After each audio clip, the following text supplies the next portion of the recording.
Boa noite. Em nome da Fundação Vera Chaves Barcelos, queria agradecer a todos pela presença. Estamos muito felizes de poder retomar as atividades. Sempre fizemos, durante todos esses anos de atividades na Fundação, algum seminário, alguma palestra, algum encontro, sempre acompanhando a programação da Sala dos Pomares. Este é o primeiro evento do ano, né? Fora, claro, os eventos que fazemos na própria sala com o programa de formação para professores do município de Viamão e outros interessados. Hoje é uma alegria estar aqui na URGS, a casa de todos nós, a equipe toda formada na universidade, a equipe que trabalha na Fundação. Então, é um espaço muito especial para nós, porque também recebemos muitos alunos de os mais variados cursos lá na Sala dos Pomares. Temos tido já assiduamente essas visitas, inclusive agora nos próximos sábados vamos ter uma do curso de Museologia e no outro sábado do professor Eduardo Veras, que faz a visita à Igreja da Matriz e depois à Sala dos Pomares.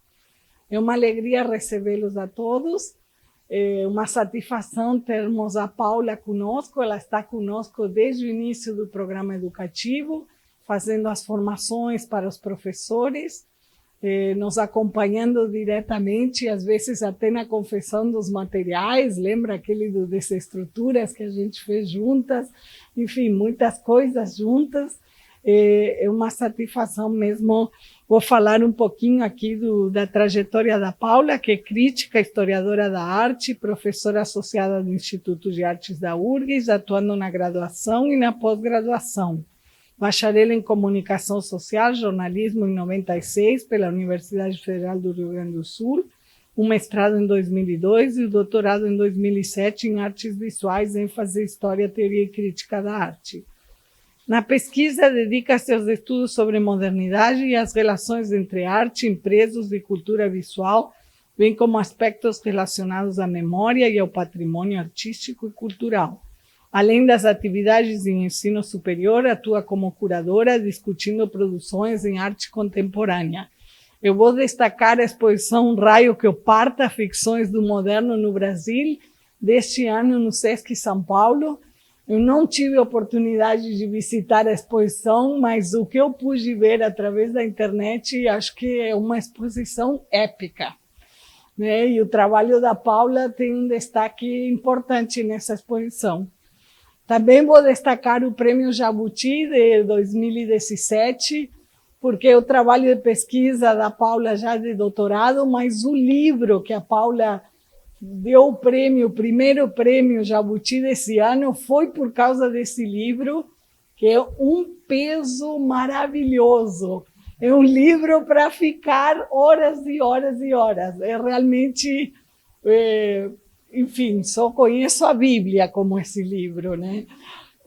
Falando sério, é um livro para ficar para a história mesmo, né? E então vou deixar a Paula para trazer este debate sobre a década de 80, sobre as discussões que a exposição está propondo também. Estou vendo aqui alguns dos artistas, isso é sempre um entusiasmo, né? O debate se enriquece com essas presenças, né? Boa palestra a todos. Obrigada, Margarita. Caríssimos, boa noite. A Margarita... Eu sou apaixonada pela Margarita. Vou começar fazendo essa declaração de amor. Tenho, assim, o maior carinho, o maior tudo pela Margarita, porque a Margarita ela é uma guerreira, né? Uma entusiasta das artes, da questão da arte-educação, que é algo fundamental, né? E a Margarita coordena esse projeto educativo, né? O programa educativo da Fundação Vera Chaves Barcelos desde o início. E eu quero aproveitar aqui e parabenizar a Vera, que está aqui presente, que é um luxo aqui para nós, por ter investido desde o início neste programa. Esse programa é algo absolutamente fundamental. Quantos sábados eu estive em Viamão fazendo palestras para professores da rede pública E foi assim sempre para mim uma emoção imensa, imensa, porque a gente sabe da importância desse programa.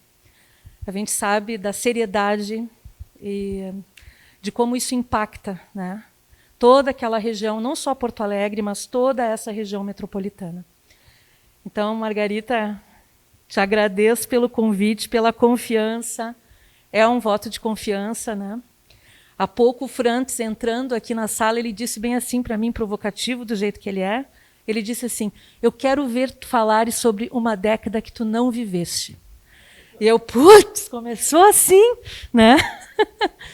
E eu vivi. Eu quase vim com o meu brinco anos 80, mas aí deixei em casa porque ele não tem muito a ver com o meu estilo, né? Mas eu vivi. Era uma criança, não vivi a cena, evidentemente. E nesse sentido é até assim um tanto quanto é um grande é um grande desafio, porque eu também brinquei com a Vera. Eu falei assim: Vera, eu vou começar dizendo assim: Blanca, vem dar essa aula. Paulo Gomes, vem dar essa aula. Bianca, vem dar essa aula. Né? Alexandre, vem dar essa aula. Porque aqui tem vários mestres neste assunto. Então, vocês imaginem o meu... Como é que eu estou me sentindo, né? Enfim. Não me vai. Bom, caríssimos, então, com este desafio, né, que não é pouco, a minha proposta aqui é fazer uma fala que possibilite a gente pensar alguns aspectos dessa ruidosa década, os anos 80. Essa fala está dentro, evidentemente, né, do programa, da exposição que está acontecendo agora na Fundação Vera Chaves Barcelos, em Viamão. Quem ainda não foi ver a exposição, por favor, o faça, que está uma exposição belíssima. Então, a minha fala ela vai assim trazer alguns aspectos para a gente pensar o contexto da geração 80 e para a gente pensar a importância também dessa exposição. Então, dito isso, e partindo desse detalhe de uma obra da Tatiana Pinto, que está em exposição lá na Sala dos Pomares, um trabalho de 1986. E deixa eu ver se eu entendo aqui, eu acho que... Está aqui, muito bem. Eu não tinha testado antes, né? Deveria ter feito isso, fiquei aí conversando, né? E aí me perdi aqui no teste do equipamento. Mas está aqui, inclusive, o fragmento da assinatura dela, 86. E essa imagem eu acho deliciosa para a gente começar, porque essa imagem, ela, claro, é um fragmento da obra, mas essa imagem ela diz muito assim do espírito da década, do espírito dos artistas da década de 80, que é a ideia do excessivo, do colorido e de não ter assim freios. Quando a gente, e aí eu começo com o nosso título, né, essa ruidosa década, os anos 80, eu não resisti e fiz uma brincadeirinha aqui, fazendo uma paleta, porque essa paleta ela é, digamos, uma das paletas dos anos 80. Os anos 80 eles são eminentemente coloridos. E quando a gente faz aquela pesquisa básica, que eu adoro fazer, que é uma pesquisa iconográfica básica, a gente larga lá no Google, né, anos 80. E o que vem quando a gente vê, então, anos 80? Vem alguns dos piores penteados da face da Terra, né? Vem assim muitas cores, vem roupas tigradas de tudo que é jeito, lycra, pessoas usando lycra de tudo que é jeito, para o desespero, né? Porque vamos combinar que lycra não é para todo mundo, né? Vem também alguns ícones pop, de Michael Jackson, Madonna, Prince, David Bowie, maravilhoso, aliás, né? Vem esse povo todo aqui, vem punks, vem a estética do grafite e vem algumas das capas de disco, de LPs, mais loucas de toda a história, né? E aqui tem apenas algumas... e vem Conan o Bárbaro também, que está aqui embaixo, ó, que eu também não resisti, tive que manter Arnold Schwarzenegger interpretando Conan o Bárbaro, um clássico dos anos 80. O que isso aqui nos sugere? Que os anos 80 são o quê? Excessivos, carregados, cheios de emoção e sem freios. A palavra sem freios aqui, a expressão sem freios pode parecer meio... né? Mas eu estou fazendo uma provocação mesmo. Então, no campo das artes visuais, a gente vai ver que a década de 80 E eu começo com uma imagem anterior, ainda da metade da década de 70, uma imagem do Georg Baselitz, grande pintor alemão ligado ao chamado neoexpressionismo. A gente vai ver que nos anos 80, as artes visuais elas são caracterizadas por uma retomada da figuração, por uma retomada da pintura, depois de um período, digamos assim, de uma certa de uma produção mais racional, digamos, de uma produção mais calcada em experimentos e em questões conceituais, que foram as décadas de 60 e o início dos anos 70. Então, a gente vai observar que na Alemanha e na Itália, nos anos 70 em especial, nós temos uma produção vigorosa em pintura. Baselitz, que tem como característica, né, apresentar uma das características, né, apresentar as figuras de cabeça para baixo e com essa gestualidade muito forte. Está aqui ele em duas obras, então, uma de 75 e essa de 1983. Baselitz foi uma referência fundamental para muitos artistas, para muitos pintores. E antes da gente continuar, eu quero fazer uma pergunta a vocês. Eu acho que a gente tem que apagar a luz. Para a nossa imagem vir bem linda, maravilhosa, porque ela está meio apagadinha. Cor aqui é algo muito importante. Então, vamos ver, a Catiana foi apagar. Vamos ver se não vai ficar muito escuro aqui, né, para o nosso amigo Hope. Não? Talvez. Mas para mim é melhor, hein, Hope? Me ajuda. Então, a gente vê assim no trabalho do Baselitz ou no trabalho do Anselm Kiefer, outro grande, importantíssimo artista desse período, um artista referencial para tantos outros artistas no mundo todo. Essa obra de 1980 do Kiefer. A gente tem, o Kiefer é um artista que ele revisita os mitos, que ele revisita a história, e é um artista profundamente, inclusive, político. Nesse período, ele está fazendo uma pintura muito política, muito assim, discutindo a história e a tradição alemã. Mas a pintura na gestualidade do Kiefer, que a gente está observando aqui, e chegou ao Alfredinho, olha, um dos nossos personagens, inclusive, dessa década. Acho que é aí, hein, Margarita? É aí.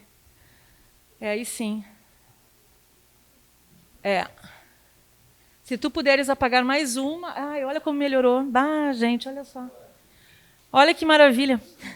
Então, se vocês observarem a característica da obra do Kiefer, né, é uma gestualidade muito livre. Obrigada, Margarita. E, de novo, revisitando e fazendo cruzamentos de mitologias, de questões históricas com questões contemporâneas. Mas é um trabalho assim marcado pela expressividade. Tudo isso aqui é segunda metade dos anos 70 e início dos anos 80. Immendorf também, né? Immendorf é outro artista importantíssimo no cenário do expressionismo, do neoexpressionismo alemão. Então, a gente encontra o quê? A gente encontra figuras, a gente encontra muita cor e a gente encontra uma gestualidade bem acentuada. O mesmo nós vamos encontrar em trabalhos de artistas italianos que o crítico de arte Achille Bonito Oliva chamou a esse grupo de transvanguarda, que seriam artistas que, assim como fizeram os neoexpressionistas alemães, também estavam revisitando a tradição e recuperando a figura, com cores muito fortes, com uma gestualidade muito forte. Então, transvanguarda e neoexpressionismo são as duas principais referências para os artistas brasileiros. E aqui a minha fala hoje ela vai se centrar nas questões da geração 80 no Brasil, evidentemente, né? Então, são as principais características desses artistas e que vão ser, como eu comentei, recuperadas, interpretadas, apropriadas por esses artistas brasileiros. No Brasil, o que a gente está vivendo? E sempre é importante trazer isso. A gente está vivendo um momento de abertura política, o início da abertura política. A campanha das diretas já, que ocorreu entre 83 e 84, que foi um momento importantíssimo de mobilização e de levar as pessoas para as ruas para solicitar, né, o fim da ditadura e o direito ao voto. A campanha das diretas já ela tem algo muito importante para nós também, que é a questão desse povo desse povo nas ruas, das pessoas nas ruas, da questão da corporeidade, de uma liberdade, digamos assim, clamando por uma liberdade. A ideia de liberdade que está por trás das Diretas Já também está por trás do campo das artes visuais. Eu não podia deixar de trazer, a título assim de pontuar, né, uma ação muito importante que ocorreu naqueles anos 80, aqui em Porto Alegre, um trabalho do Irineu Garcia, que é um artista maravilhoso, tem um trabalho incrível e, infelizmente, pouco conhecido, inclusive por nós aqui. Irineu Garcia fez uma ação urbana em abril de 1984, a Árvore das Diretas Já. E esse trabalho foi realizado no centro de Porto Alegre, e as pessoas, então, colocavam, né, nessa árvore, nessa estrutura que remete a uma árvore, colocavam os seus desejos, as suas... Perdão. Colocavam, né, os seus desejos, as suas propostas assim, né, para esse novo período que todas almejavam. Então, foi uma ação urbana muito interessante que, de novo, é um trabalho, o que está acontecendo aqui, que estabelece uma relação com as imagens que a gente viu no slide anterior. Nós temos uma atividade que está saindo, uma atividade artística, uma atividade estética, política, que sai dos ambientes tradicionais do campo das artes visuais. Dito isso, também quero lembrar algumas questões que ocorreram na década de 70 e que são fundamentais para a gente entender os anos 80. Então, de um lado, a gente tem em 1970, e o meu recuo aqui pode parecer um tanto quanto excessivo, mas eu acho ele fundamental, a gente tem em 1970 um evento importante, aliás, importantíssimo, que ocorre em Belo Horizonte, organizado pelo crítico de arte, uma figura fundamental desse período, aliás, até hoje, né, um nome fundamental, que é Frederico Moraes, que organiza o projeto do Corpo à Terra, que era um projeto no qual ele convidava artistas para criarem projetos, fazerem intervenções artísticas naquele momento em Belo Horizonte. E muitos dos trabalhos de viés político e conceitual, eles discutiam justamente a questão da ditadura. Então, a gente vai ver aqui trabalhos do Arthur Barrio, a gente vai ver trabalhos do Cildo Meirelles, a gente vê trabalhos muito importantes desenvolvidos no âmbito deste projeto. A gente tem, nesse mesmo ano, 1970, a gente tem, aliás, deixa eu colocar o meu óculos aqui, porque eu sem óculos, né, gente, fica difícil, vai começar a ficar difícil. Vai embaçar um pouquinho, mas tudo bem. Ai, ai, melhora tanto. Então, neste mesmo ano de 1970, a gente tem um outro trabalho, mas não dá, embaça, né? Que momento! Bom, a gente tem o trabalho do Antônio Manuel, que é uma performance que ele realiza no âmbito do MAN, e é também emblemática, chamada do Corpo à Obra, quando ele faz uma performance, fica nu, tem toda uma relação com a censura também. Portanto, nesses dois trabalhos, a gente tem algo assim que extrapola, de um lado, as convenções do que até então se entendia por arte. São ações absolutamente políticas, assim como um trabalho fulcral do Cildo Meirelles, que é a série, né, de ações que ele faz sob o título Inserções em Circuitos Ideológicos, entre 1970 e 75. É desenvolvendo esse trabalho que o Cildo vai, por exemplo, inserir textos, né, com impressão em garrafas de Coca-Cola, ou fazer carimbos em cédulas de dinheiro que circulam. Né? Ele vai perguntar quem matou Herzog, por exemplo. Né? Então, são trabalhos de conotação política. Depois nós temos, neste mesmo início dos anos 70, uma atividade muito, muito, muito importante, desenvolvida pelo Frederico Moraes, à frente do MAN. O Frederico, nesse momento, ele coordenava a área de cursos, de formação, o programa educativo, Margarita, do MAN. E o Frederico Moraes ele faz, então, uma série de atividades, que são, assim, essa série é muito importante, chamada Domingos da Criação. Acontece de janeiro a agosto de 1971, e nessa atividade ele vai convidar as pessoas para vivenciar, propor, eram happenings, muitas vezes festas, mas para pensar questões, por exemplo, com a terra, com os fios. O que se pode fazer com um fio? O que se pode fazer com papel? O que se pode fazer com o som? de novo, um tipo de provocação que tirava a arte daquele âmbito no qual até então ela estava. É nesse contexto que nós teremos o surgimento de alguns projetos educativos, formativos, diferenciados.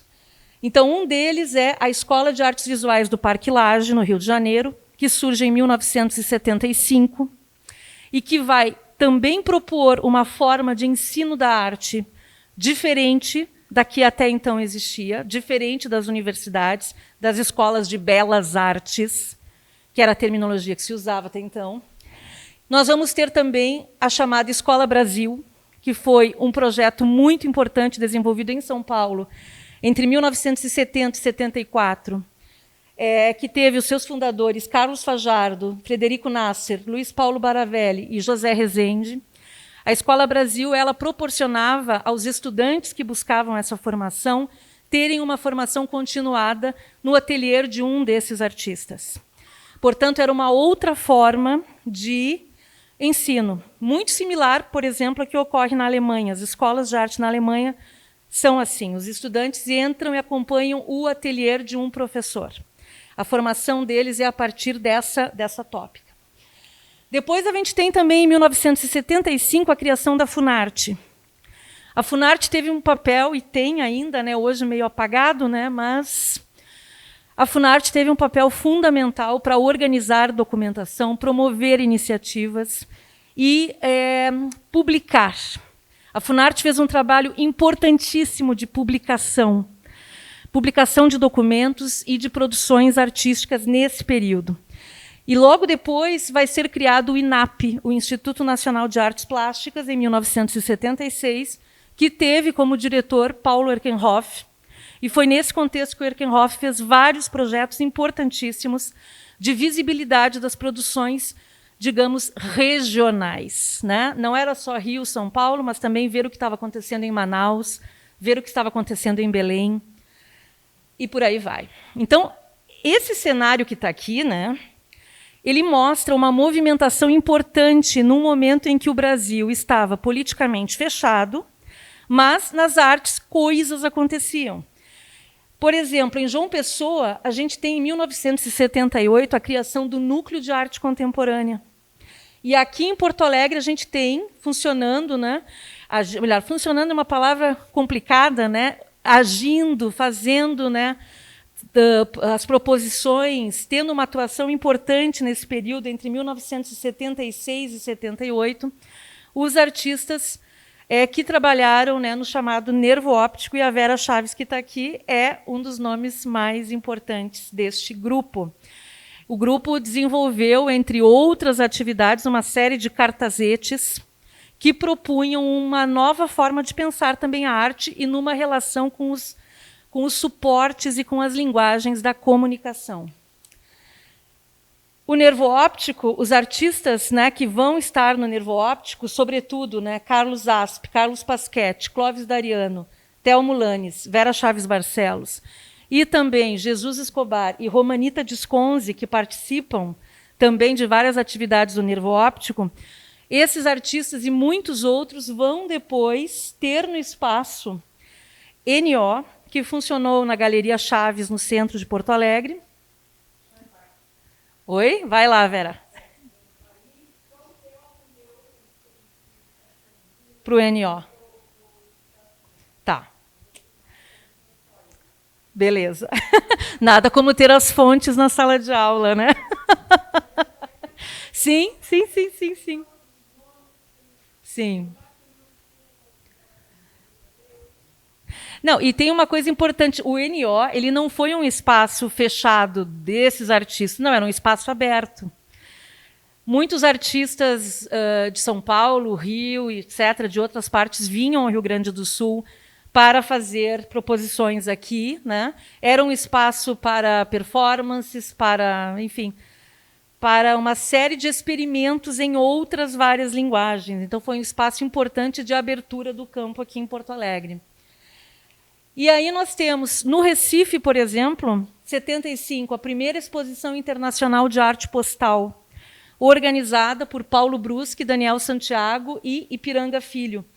E eles depois, o Brusque e o Santiago, vão organizar, em 78, a primeira exposição internacional de outdoor, que é levar a arte para os outdoors.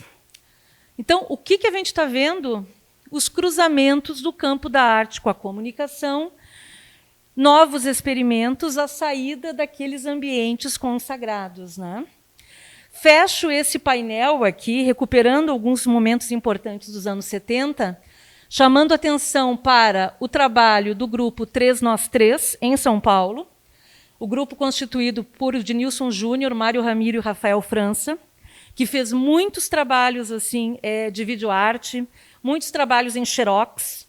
Esse grupo ele trabalhou junto entre 1979 e 82, e nós vamos ter, em 78, o primeiro encontro internacional de videoarte que aconteceu no MIS, o Museu da Imagem e do Som, em São Paulo. Portanto, várias coisas novas acontecendo, né? Essa imagem que está aqui, eu fiz uma espécie de um mosaico trazendo um pouco dessas linguagens novas que estavam em evidência, né?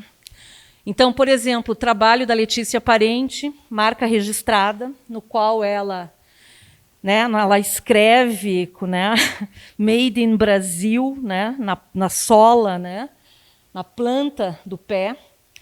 O trabalho do Alair Gomes e toda a questão da sexualidade, toda a questão de um certo voyeurismo, né, e o Alexandre Santos, que está aqui, é um especialista nacional em Alair Gomes, então quem sou eu para falar, né, em Alair Gomes, né?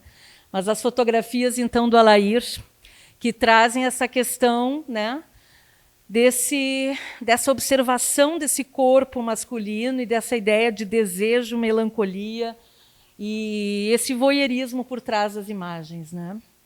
A gente tem aqui trabalho do Ednilson Júnior em xerox, em videoarte, o Rafael França.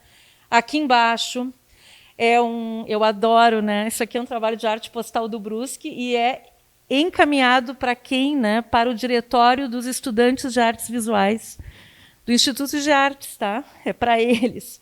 E aqui a gente tem outro personagem que está aqui, o Frantz. Frantz, bem jovem, com um trabalho aqui importantíssimo em diálogo com as questões do spray e produzindo aqui, né, um outdoor para um projeto que aconteceu em Porto Alegre em 1984, na esteira de outros projetos que já estavam acontecendo, que haviam acontecido em São Paulo, Rio de Janeiro e Brasília, organizados pela Araci Amaral. Aqui em Porto Alegre, a organização foi da Angélica de Moraes. Então, nós temos uma movimentação bacaninha, né? E quando a gente entra no início dos anos 80, então, eu sinalizei aqui algumas exposições importantes, alguns eventos importantes que ocorreram. Então, desde a mostra Tradição e Ruptura, em 1984, que ocorreu, ela foi promovida pela Fundação Bienal de São Paulo e ocorreu nos pavilhões da Bienal. A mostra Arte Xerox Brasil, em 1984, na Pinacoteca. O projeto Arte na Rua, entre 83 e 84, organizado pela Araci Amaral, que era diretora do MAC USP, pela Luciana Brito e a Mônica Nador. O projeto Arte e Tecnologia, em 1985, no MAC USP, também tendo importante atuação da Araci Amaral. Nós temos, em 1984, a criação do Instituto Nacional de Fotografia, ligado à Funarte, a exposição antológica Como Vai Você, Geração 80, no Parque Lage, em 84, e aqui em Porto Alegre, uma exposição importantíssima que ocorre em 86, no Margs, Caminhos do Desenho Brasileiro. Aí vocês vão dizer assim, ai, meu Deus, não aguento mais esse monte de data. Por que elas são importantes, gente? Eu peço desculpas aí se eu canso vocês um pouco com isso, mas essas datas, elas nos atestam uma movimentação bem importante para a gente entender o que está acontecendo.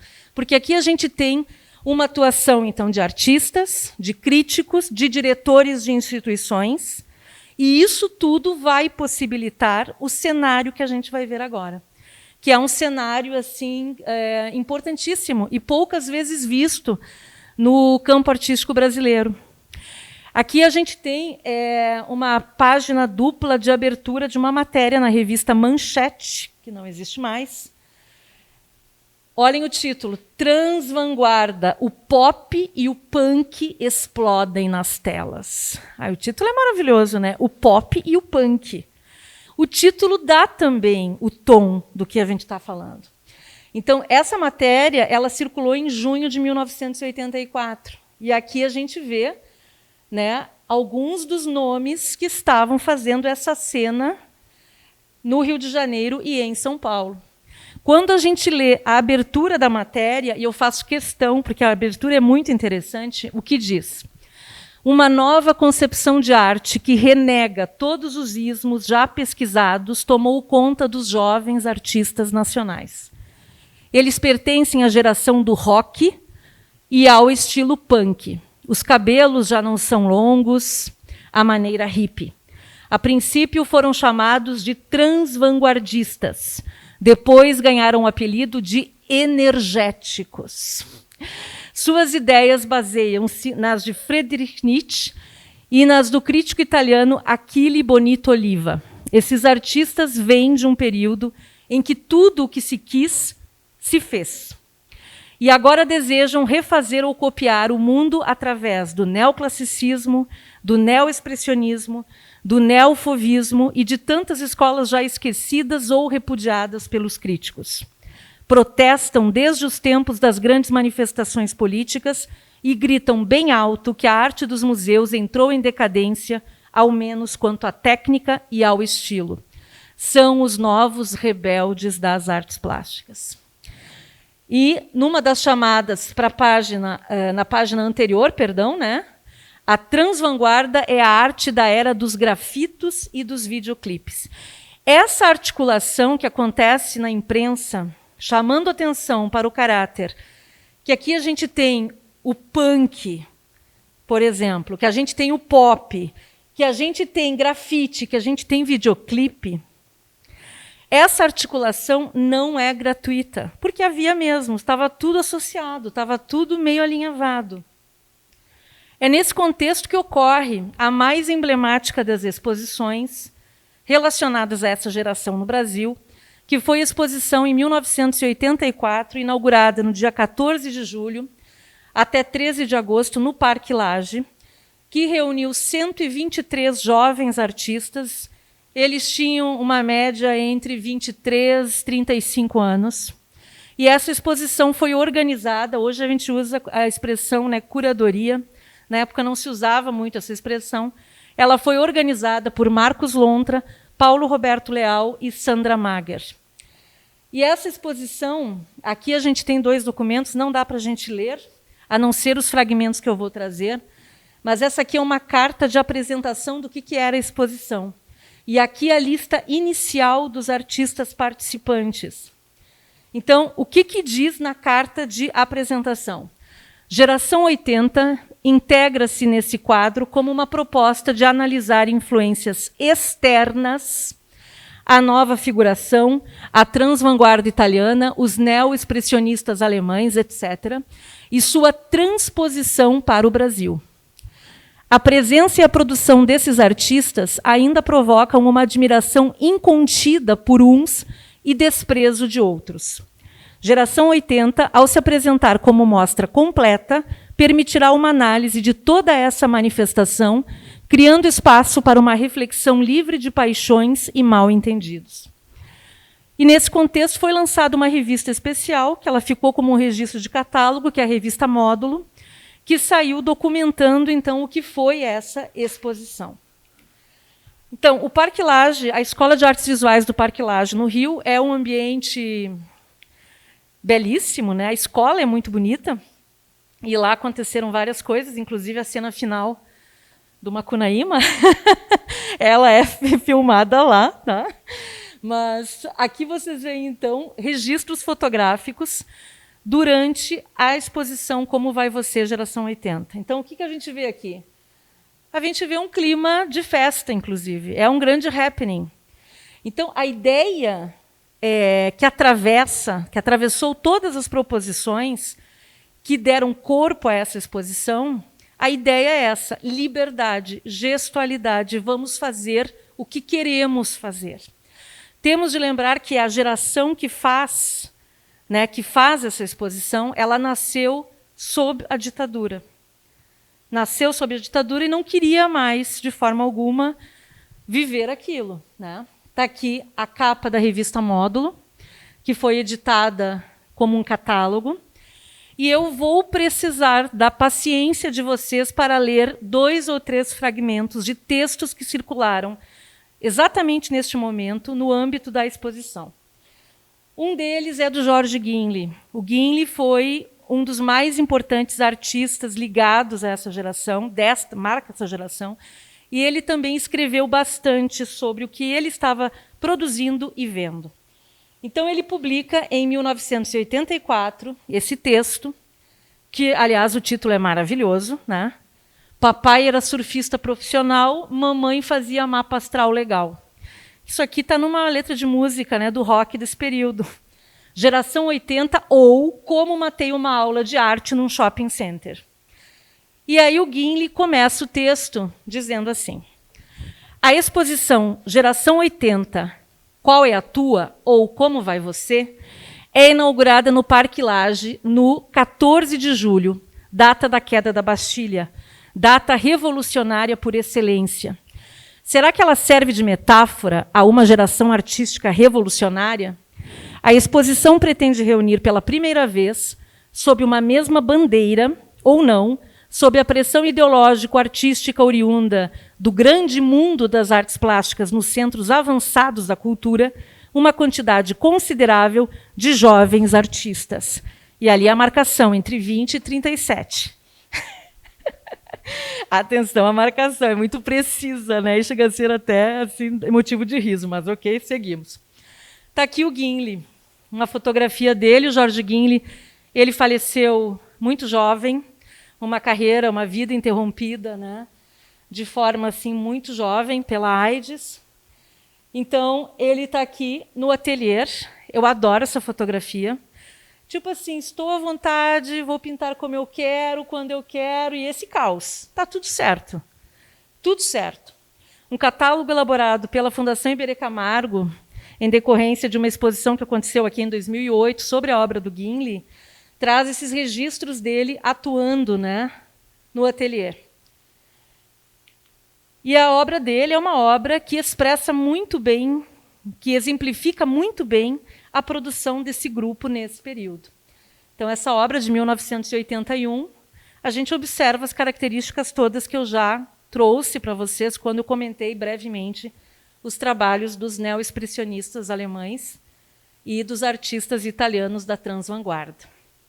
Frederico Moraes também escreveu um texto no contexto dessa exposição. Aqui está ele, né, numa fotografia dos anos 80. Quero lembrar de novo assim, a importância do Frederico Moraes, além de ser um curador, um crítico, né, e curador de arte brilhante, né? Ele trouxe uma nova proposição do próprio papel do crítico. Ele participou, inclusive, de vários projetos com artistas. E ele pensava na figura do crítico como um co-criador. Então, a postura do Frederico Moraes é também uma postura muito, assim, muito revolucionária para a época, né? E ele quero lembrar, fez a curadoria da primeira edição da Bienal do Mercosul, que foi uma edição não histórica apenas porque é histórica, é a primeira, mas foi uma edição incrível, né? Esse tema que foi tão estudado pela Bianca, que está aqui presente, né? Então, o Frederico Moraes é realmente uma figura muito importante. E esse papel do crítico dele, essa postura nova de crítico, também é tema da tese de doutorado do Francisco Dalcol, diretor do Margues, que discute a produção do Frederico Moraes e a produção da Sheila Lerner, 2 críticos atuantes de forma muito enfática nesse momento. Então, está aí o Frederico, e ele escreve, então, um texto, também muito importante, Gute Nacht, Herr Baselitz, ou Eliot Sica, Onde Está Você? Então, observem, tanto o texto do Gimli quanto o texto do Frederico Moraes circulam ali no calor da hora. E aqui eu também vou pedir licença a vocês para ler alguns fragmentos do texto. Ele começa assim. Ana Horta foi uma artista mineira, faleceu também de forma... Ela faleceu muito precocemente, assim, tinha um trabalho muito lindo em pintura. Então, Ana Horta falando de sua pintura. Emoção para fluir. Cor, ação. Algo assim como dançar. Releio meu texto para Brasil Pintura, Belo Horizonte, 1983, e vejo que falei ali em rock pintura. Escrevi também sobre a nova pintura. Dizem que é bad painting. Eu a vejo linda. Dizem que é feia, ultrajante. Eu a sinto sensualíssima. Tem 6 dedos, um olho só e manca de uma perna. I love her. Item 2. Alguns artistas que tomam a história, como referência, insistem em manter a pintura como um teorema pictórico. Pintura é emoção. Ela tem de nascer dentro das pessoas, no estômago, no coração. Só na cabeça não dá. A arte vira ilustração de ideias, e o erro está aí. A pintura é fruto de uma experiência. Não nasce como teoria, mas ela pode gerar uma teoria. Uma frase de Henry Miller, que coloquei no texto de apresentação da mostra de Maria Tomazelli, Galeria Saramenha: o que comanda o mundo é o coração, não o cérebro.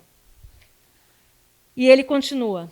Nesse mesmo ano de 82, escrevi sobre a nova pintura, que muitos definem como anti-autoritária, e ela é uma reação à arte hermética, purista e excessivamente intelectual, predominante nos anos 70. Um retorno do artista a si mesmo, à sua subjetividade, mediante a liberação de uma fantasia não planejada ou controlada, e que se manifesta por uma intensificação do gestual e da cor, quase um neo-informalismo ou neo-figurativismo. O que muitas vezes passava por rigor e objetividade na arte da década passada era, na verdade, um excessivo hermetismo. E este, por sua vez, era um álibi que escondia a empáfia dos artistas conceituais, tratando de matérias, filosofia, economia, política, matemática, que não eram de sua competência. Contrariamente, quando os novos artistas propõem um retorno à subjetividade e à individualidade, eles estão querendo restabelecer a comunicação com o público a partir de temas mais próprios ao universo da arte. Eu peço desculpas a vocês pelas minhas engasgadas na leitura, mas eu tenho que ler com óculos, senão eu não consigo. A imagem do Gimli? Posso. Tá aí a imagem do Gimli. A foto, essa. E a outra também? É? Isso aqui vocês acessam no material da Fundação Iberê Camargo. Botando assim, cruzando Gimli com Fundação Iberê Camargo, vem o catálogo dessa exposição. Sim, as fotos são lindas, né? Então, caríssimos, assim, eu peço desculpas de ficar lendo esses textos, mas eu acho eles muito interessantes, para a gente observar o que estava sendo pensado, discutido, as terminologias que estavam sendo usadas. E aí eu estou quase terminando aqui, tá? Eu só vou ler o final aqui, para não ficar, senão fica meio cansativo também, né? Então, aliás, eu vou ler o início, não o final.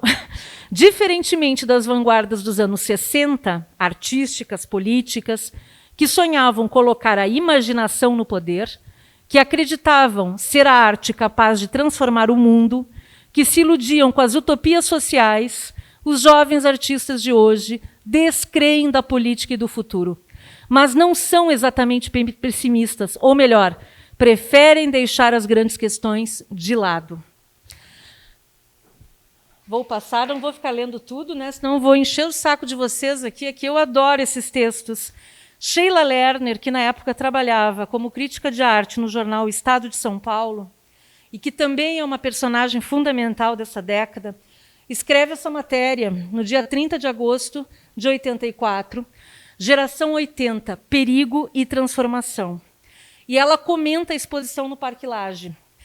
E aí a pergunta é, mas o que seria o perigo? E aqui eu tenho que ler, tá? Porque aqui... Onde é que o perigo espreita? Primeiro, dentro da própria arte, com a gratuidade, a estetização, o maneirismo e a mentira. Depois, em seus bastidores obscuros e naquilo que a envolve. O sucesso fácil, por exemplo, Edith Dick, crítica norte-americana, costuma dizer que fama não é necessariamente talento. A fama pode ser conferida a idiotas. É geralmente uma profissão sorteada e não escolhida por consenso. Fama é uma especiaria de canibais, displicentemente consumida por seus próprios produtores. Contudo, o painel otimista prefigurado na exposição carioca, Como Vai Você, Geração 80, merece a garantia de que os perigos que ele aponta sejam o motivo de uma transformação, da instabilidade da geração 80 para a certeza de uma geração atenta. Eu ia ler esse aqui, não vou ler, tá? Senão vocês vão começar a me jogar tomates. Mas esse texto é também importante, um texto do Roberto Pontual, que escreve esse livro, Explode Geração, em 1985. Roberto Pontual era outro crítico muito importante. E no início, e aqui eu vou ter que ler o início também, estou me traindo toda, né? Olha o que ele diz. Assim, em primeira instância, o estilo da geração 80 se tece com uma série de nadas. Nada de frieza, nada de olimpismo, nada de altas teorias, nada de conceituação abusiva, nada de fotografismo, nada de isolamento, nada de hegemonia entre cariocas e paulistas, nada de patrulhismo, nada de porra louquice, nada de exclusões ou de proibições, nada, portanto, de um só estilo. Porque ele era excessivo e era tudo. Era tudo. Podia tudo. Araci Amaral, à frente do MAC USP, ela faz uma exposição em 85 da chamada Casa 7. A Casa 7, que reuniu artistas bem importantes, né? Vou voltar aqui. Carlito Carvalhosa, que, aliás, tem uma exposição que eu estou louca para ver, não vi ainda, no Instituto Ling, deve estar maravilhosa. Então, Carlito Carvalhosa, Fábio Miguez, Paulo Monteiro, Nuno Ramos e Rodrigo Andrade. Então, ela faz essa exposição. Aqui vocês têm uma imagem de uma exposição que foi feita recentemente, em 2015, no Espaço Pivô Arte e Pesquisa, que fica junto ao edifício do Copan, em São Paulo. E aqui vocês observam, então, esse registro da curadoria do Eduardo Ortega, mostrando os trabalhos, né, dos artistas da Casa 7. O que a gente vê aqui? Grandes tamanhos. De novo, expressividade e uso de materiais, muitas vezes, nada nobres, como, por exemplo, papel craft. Papel craft era o grande suporte. Então, aqui a gente tem um trabalho do Rodrigo Andrade, que é, então, um trabalho sobre, né, o craft. Aqui um trabalho do Carlito Carvalhosa, também falecido recentemente, faleceu no ano passado. Eu nem vou comentar as características formais, porque vocês estão identificando aí, né? Está tudo em confluência, do Fábio Miguez, do Nuno Ramos. E aqui é um outro nome que não está ligado à Casa 7, mas que está em diálogo com esses artistas, que é o Daniel Senise. Então, a geração 80, no Rio de Janeiro e em São Paulo, ela se estrutura a partir dessas exposições e desses nomes, né? Outro nome muito importante que participa da exposição no Rio é Leda Catunda. E a Leda, quando nos apresenta essa obra, aqui também diz muito sobre o que é a geração 80. O que é isso aqui, caríssimos? É uma pintura acrílica, né? Usando tinta acrílica sobre cobertor. Portanto, vale tudo. Né? Vale tudo. Não precisa ser tela. Não precisa ser tela. Pode ser cobertor. Então, ela faz aqui Onça Pintada 1, em 84. Aqui a 2, em 84 também. Então, é assim, um elemento meio kit, digamos assim, a onça. Né? A gente olha assim, a onça, uma onça pintada, essa onça meio esquisita. Isso é maravilhoso, gente. Eu sou apaixonada por esse trabalho, eu acho sensacional. E a Leda Catunda, ela se notabilizou por esses experimentos, trabalhando com tecidos, fazendo as intervenções a partir de tecidos que já vinham com uma carga de informação, com uma carga assim, de elementos impressos, né, de elementos naquele suporte. Outra artista que participa da exposição Como Vai Você, Geração 80, é a Karen Lambrecht. A Karen e o Mauro Fuch são os 2 artistas aqui do Rio Grande do Sul que participam da exposição. Então, essa obra da Karen, que está no Margues, né, uma obra que também tem essas mesmas características. A Karen Lambrecht havia voltado em 1983, de um período de 3 anos, estudando na Alemanha. Ela estudou na UDK, a Universidade das Artes de Berlim, e ela volta para o Brasil, volta para Porto Alegre com um trabalho assim muito maduro e muito assim de impacto, né, local e nacional. Então está aqui um trabalho dela de 85. Outro nome lançado, né, quer dizer, que a gente começa a conhecer a partir dessa exposição, Beatriz Milhazes. Beatriz Milhazes hoje é uma das artistas brasileiras com maior visibilidade, né, nacional e internacionalmente. Bom, ok, Vera, também. Falou a Vera. É. Então, aqui a gente vê o início da Beatriz Milhazes, né? Então, um trabalho de 84, e os títulos são ótimos, né? Eu adoro. O Radamés. Sim.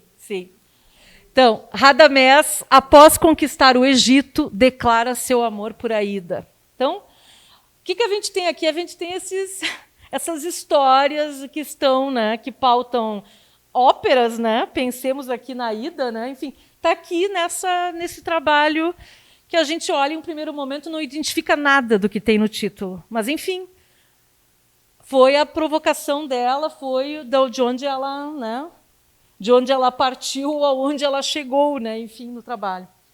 Aqui também são trabalhos dela desse ano de 1984.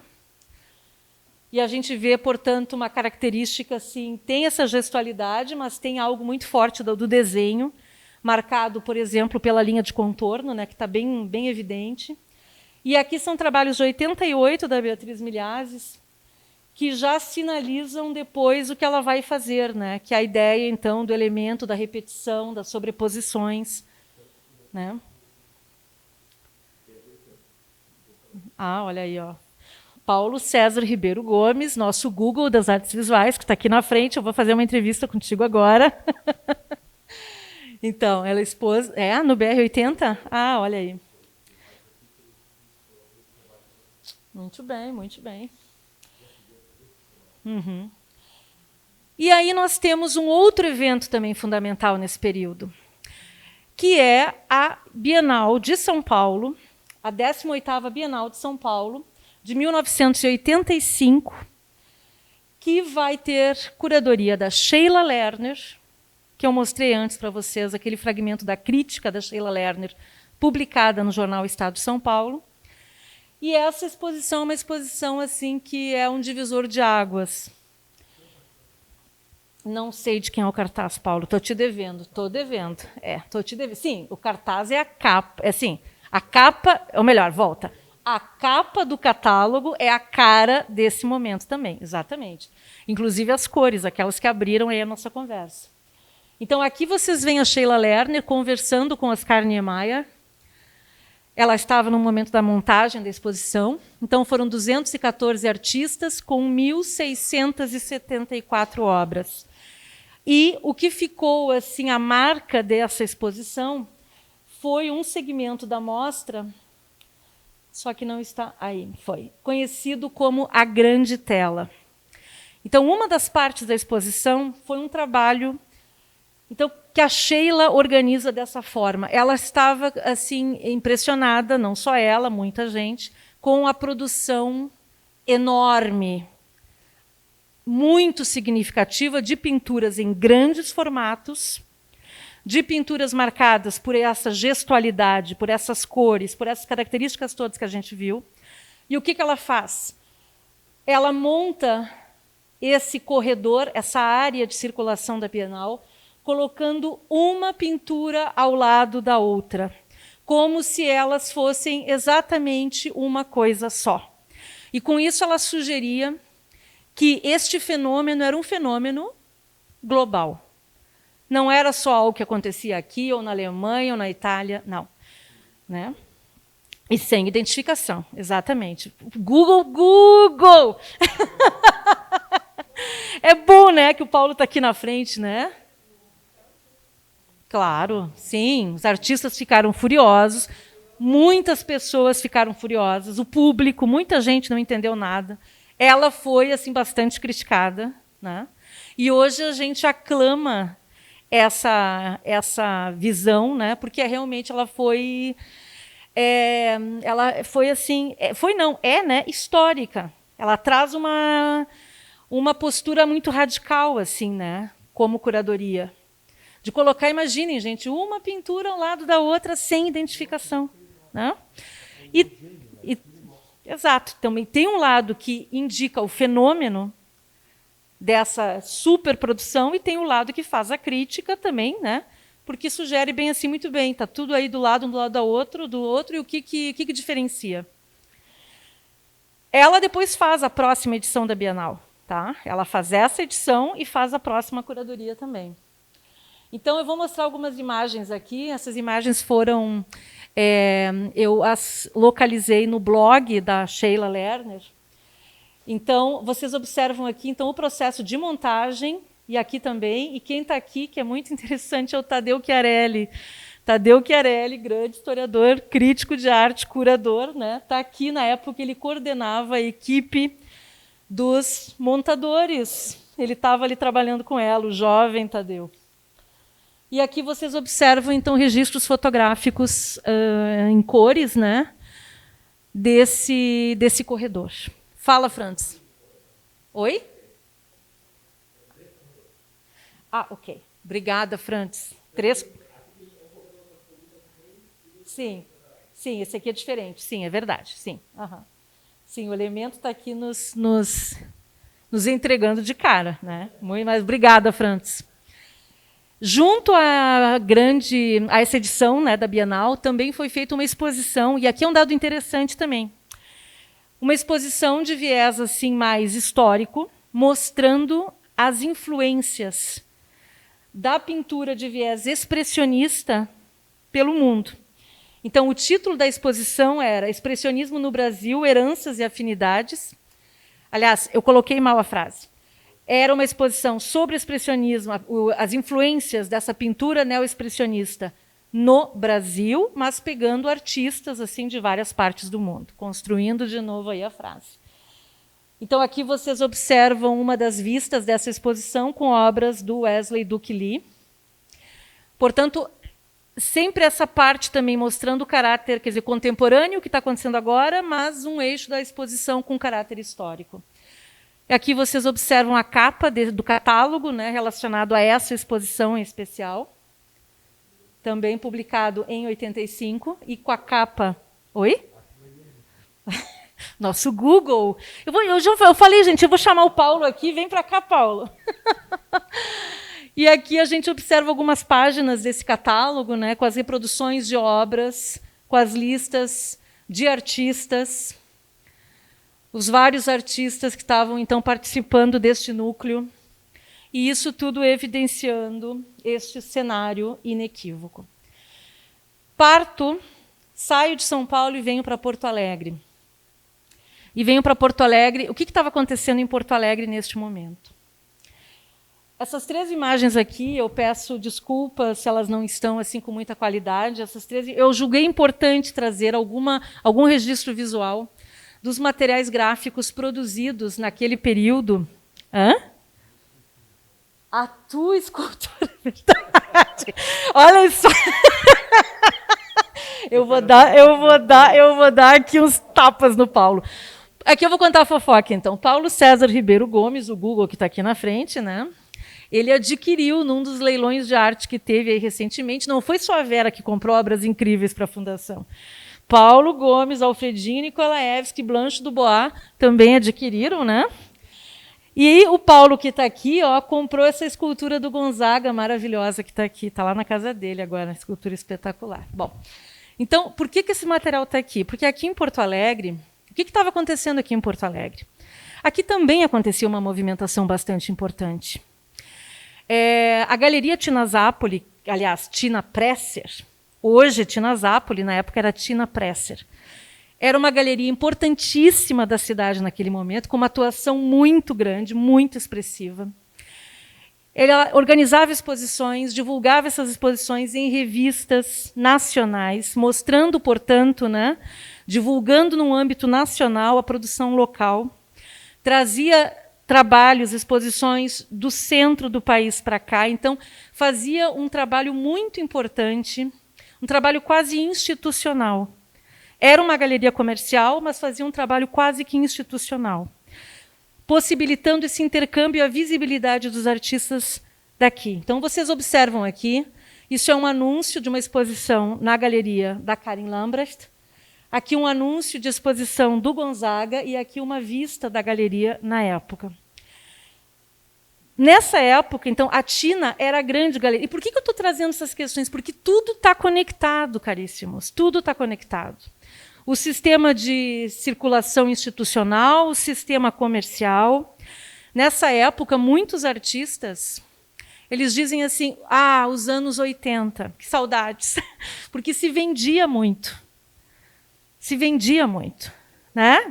Quantas obras vocês compraram no Artefato? Umas 100 obras. Umas 25. Havia uma movimentação grande, proporcionada, né, pelas galerias. Então, de um lado tinha a Tina Presser e de outro estava surgindo, em 1985, a Galeria Artefato. A Artefato abre com uma exposição 80 do verbo tentar. E aqui a gente tem a Tete Valdraff, que está aqui. Olhem só como essa plateia, ela está uma plateia assim, né? Está fodástica essa plateia aqui, né? Então, a Tete, que está aqui, participou dessa exposição de fundação da Galeria Artefato. Então, foram 20 artistas, 20 jovens artistas que participaram. Muitos desses artistas são nomes assim fundamentais do cenário artístico local e nacional, e que começaram, então, a expor no âmbito da Artefato, que era dirigida pelo Décio Presser e pelo Milton Couto. Então, a Artefato ela foi bastante estudada, e fica aqui uma dica de leitura para vocês, pelo Felipe Caldas. O Felipe, que hoje é professor na FURG, e que fez, né, os trabalhos de conclusão de curso, mestrado e doutorado sobre as questões de legitimação, circulação, mercado de arte no Rio Grande do Sul. Hã? Sim, e tem o livro, sim, que vai aparecer daqui a pouquinho. Exato, ele publicou um livro sobre a história da Artefato. Aqui vocês observam alguns convites para as exposições da Artefato. Então, os convites eles obedeciam a essa lógica, né? Eles traziam lá em cima o nome da galeria, o nome do artista, e depois uma foto do artista ou do trabalho. E aqui tem algo muito interessante, né? Por exemplo, nesse convite para a exposição do Ronaldo Kiel, que ele está ali numa postura assim bem... Ele está vendendo uma postura, não está vendendo propriamente a obra. Ele está vendendo uma postura, que é o que a gente vai ver aqui também, nesse convite da exposição da Cíntia Vasconcelos. Ela não está aqui, o convite não traz uma reprodução de uma obra, traz uma fotografia dela, né? Uma fotografia dela sorrindo junto a uma geladeira, né? Então, eu acho que a gente tem que observar esses convites assim a partir de, quer dizer, o que está em jogo aqui, né? O que é que está acontecendo? Aqui vocês observam um convite para uma exposição do Patrício Farias e para uma exposição do Milton Kurtz. E aqui, por exemplo, ali a Mena Barreto e a Dione Veiga Vieira. Então, estes são alguns dos artistas que começaram assim a ter uma visibilidade a partir, principalmente, né, do trabalho da Artefato, que vendeu muito, né? Que vendeu muito. Então, ali a Mena Barreto, A Lia, uma pintura como essa, que é de 83, nem preciso comentar, né? Tá tudo aqui, tudo que a gente tem visto está aqui, né? Figuração, cores explosivas, gestualidade, né? Observem, por exemplo, que ela rompe com a ideia da moldura, ela rompe com a ideia do quadro, uma vez que ela pinta sobre a área que seria da moldura. A Karin Lambrecht, né? Esse trabalho da Karin é de 1986. Vocês observam também, esse trabalho está no Margues, é um trabalho que vem com uma cor muito afirmativa, com uma cor muito forte, muito incisiva, e uma gestualidade muito marcada. E isso a gente também vai ver, curiosamente, na gravura. O trabalho da Maria Lúcia Catani, também falecida, né, precocemente, ele revela esses mesmos elementos. Se vocês observarem uma gravura como essa, já é de 1991, mas observem a questão da gestualidade que está aqui. Num diálogo com a pintura. A gente olha, não tem aquela característica formal que geralmente a gente busca encontrar em uma gravura. Ela está trabalhando aqui com questões muito mais em diálogo com a pintura, com a tradição da pintura. Regina Ohlweiler, 1990. Então, a cena artística local ela é muito forte nos anos 80. Muito forte. Dou um pulo de volta, vou lá para São Paulo, para mostrar aqui um outro eixo, né? Esse aqui é um trabalho do Alex Valauri e do Maurício Vilaça. Sintonize o canal 27, um trabalho de 1984. E esse é um trabalho muito legal, eu gosto demais, porque o que é isso aqui, né? O suporte não poderia ser mais prosaico. É uma espécie de um caderno, com espiral e tudo, né? Formato da televisão, remetendo à ideia do videoclipe. Aí, abrindo, a gente tem, né, essa imagem da TV, e a gente tem que lembrar a importância, né, da televisão nessa época, quer dizer, a conexão que as pessoas tinham com o mundo, via de regra, era pela televisão. Então, aqui vocês observam a chamada, né, que eu vou até... É muito legal assim, como é que o trabalho é apresentado. Então, carimbos em xerox. Primeira edição, 127 exemplares, de editora Art Brut. Então, o trabalho todo, quiser um livro de artista, é um livro de artista feito em tiragem comercial, em tiragem, como, né, uma tiragem editorial, e esse diálogo, então, com as questões do xerox. O livro de artista é outra expressão muito forte nesse período, e a gente não pode esquecer de trazer o trabalho importantíssimo da Lenir de Miranda, uma artista que, nos anos 80, é um dos nomes também mais importantes do cenário local. Ela faz trabalhos em livro de artista, faz trabalhos em arte postal, faz performances, faz trabalhos experimentais em vídeo.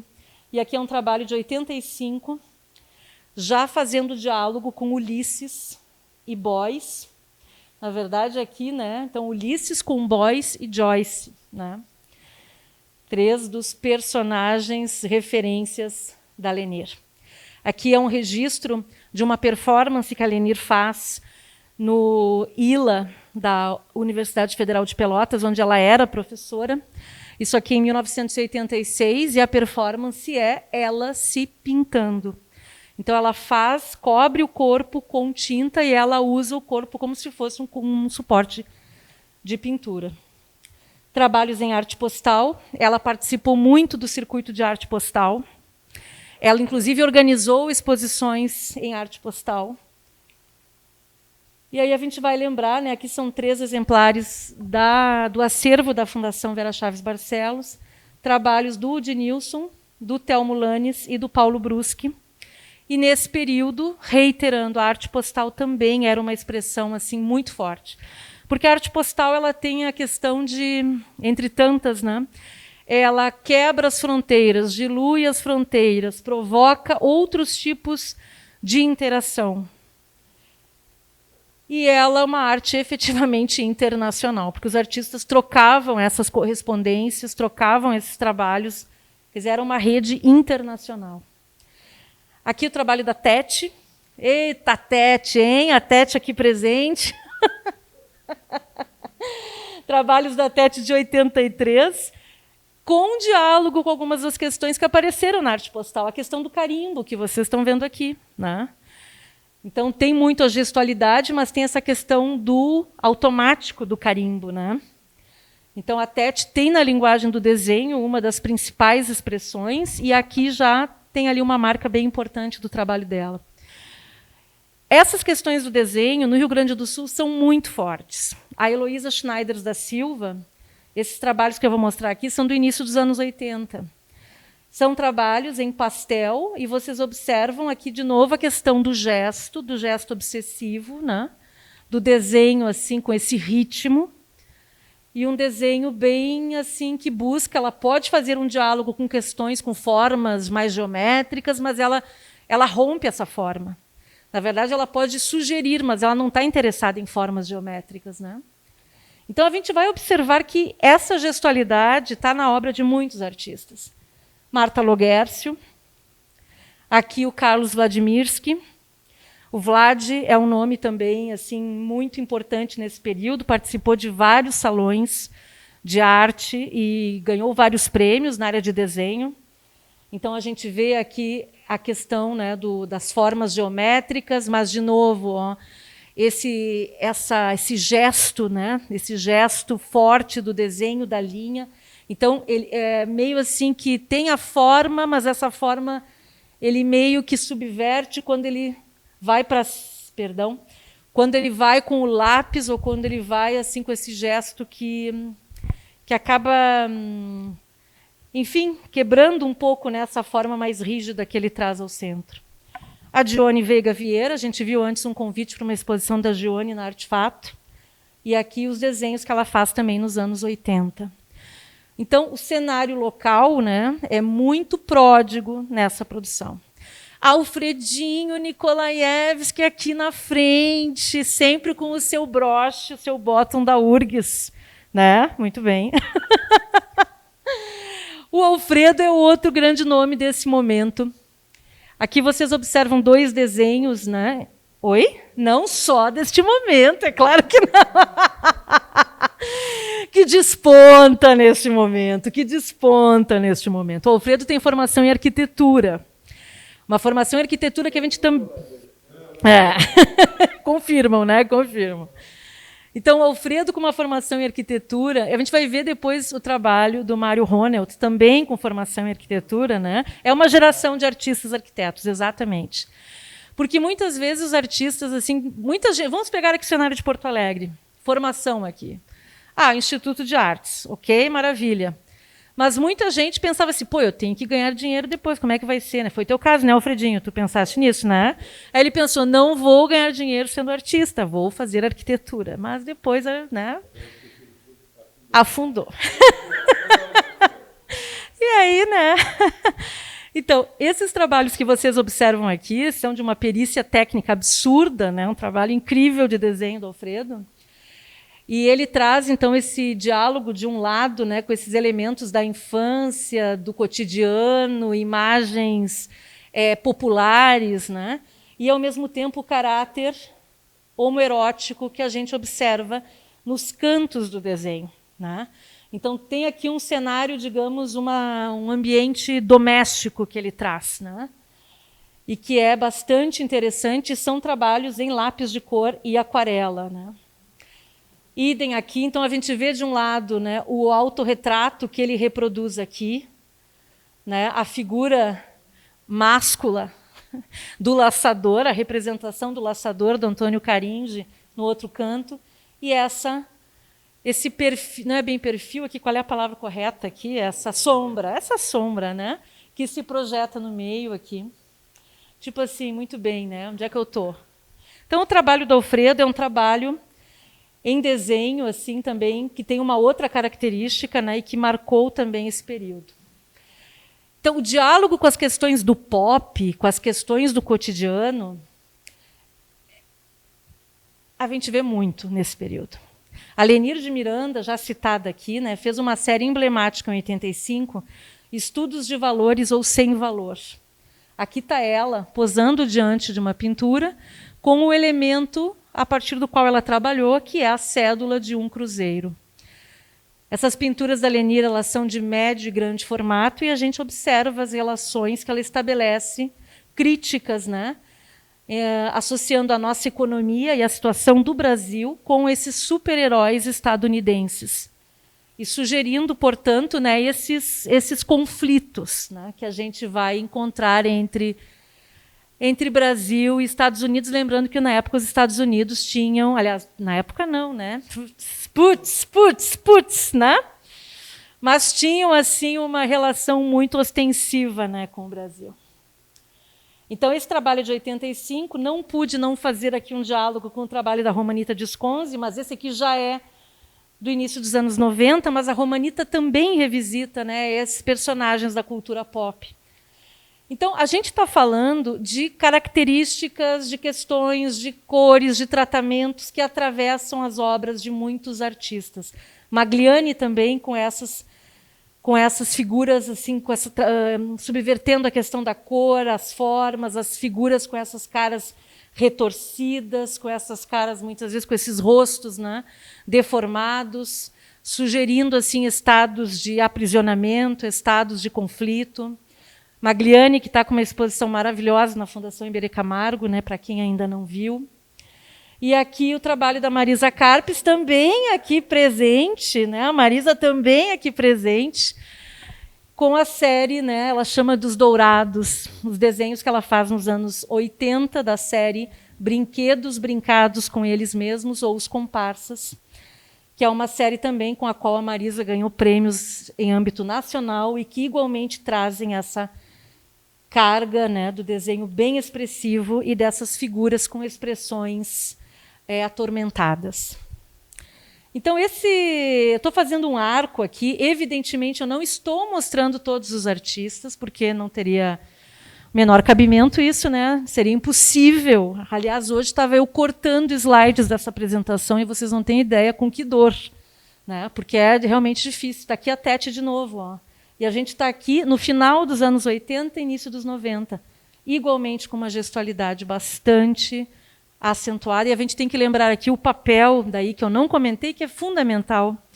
Uma referência para muitos desses artistas, muitos, né, que exploraram a questão do desenho aqui no Rio Grande do Sul, foi o trabalho do Carlos Paschetti, que é um artista importantíssimo. Tá? Estamos precisando de uma exposição grande do Paschetti, hein, Vera? Vou olhar para ti aqui, ó. Pois, é. A gente merece uma retrospectiva do Paschetti, né? A gente merece. Então, o trabalho do Paschetti é fundamental. Ele foi um grande mestre, uma referência para toda uma geração.